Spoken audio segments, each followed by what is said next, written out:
Look, sir, droids. All right, move it. Shh. Over there, get him. Shh. Blast him. Blast her. Bzoo, bzoo, bzoo. Hey guys, I just want to talk about stormtroopers. So there's a lot of talk around how rubbish stormtroopers are, how weak they are, and how, why, shall we say, are they so pathetic in many situations. Now, I'm going to set the record straight here that stormtroopers are very much what the name is. They are stormtroopers. They are designed to go fast reconnaissance into an area, building location, and do the job of causing disruption of a trooper. So they're not heavy armored. They're not bazooka guys, or they're not machine gunners. They're not heavy cannons. They are simply lightweight infantry to get in and get out. Now, with the armor that they carry, there are obviously some disadvantages to that. Because they're designed for fast reconnaissance, their armor is thin, it's lightweight, and it's built for speed. Yes, it could take weak blasters, but anything heavier than a sort of normal blaster is going to penetrate the armor and they're going to die. There's obviously weak points on the joints because, again, they're designed for speed, so they don't have that sort of heavy articulation on the weak areas like the neck, between the arms, the legs, the groin, and that is a weak area because of speed.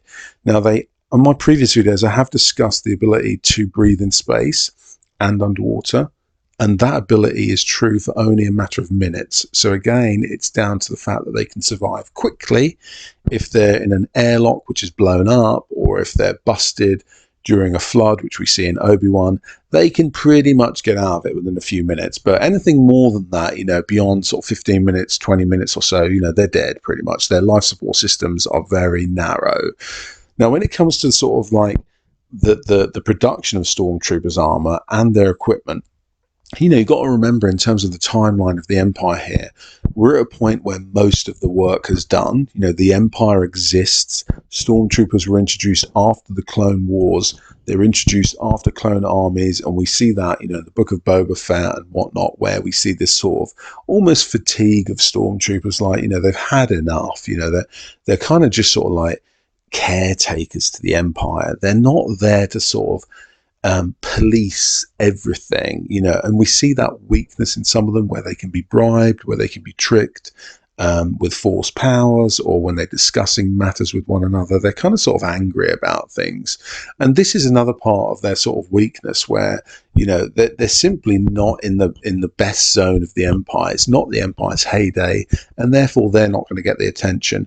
Now, when the Empire sort of sits back and says to itself, okay, we're being invaded, or a planet needs help, they're going to be much more tactical and strategic about which trooper they choose. So this is where we see snow troopers, speeder bike troopers, or heavy artillery troopers.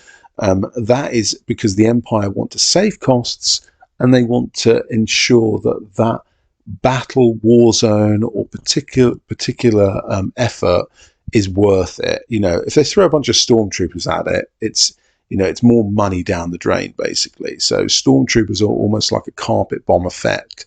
We put them all over in the galaxy, and the Empire has a sort of strategic position everywhere. But, whether that position is strong enough to hold, well, that's as good enough as the stormtroopers themselves. And this comes back to that sort of mindset of a castle, where the castle can be as strong as you want, but if the troopers at the gatehouse are weak and can be bribed, then the castle is pointless, essentially. And stormtroopers are very much like that. They're only humans underneath. They're men, women, aliens, and they've got their needs as well. And you know what? At this point in their timeline, anything goes. Their loyalty is, 75-25 split, I would say. So let's just go back to the original point of, why they're so weak, why they get shot down. There's more to it than that. It's not just about thin armor, lowering costs. There's psychological reasons. There's stress reasons that they're carrying in terms of their mental load. And there's just sort of that physical exhaustion. So there's a lot more going along within their weakness, But apart from that, absolutely fantastic. Love them. Stunning design. And they still have a very, very firm place in the galaxy and within the Empire.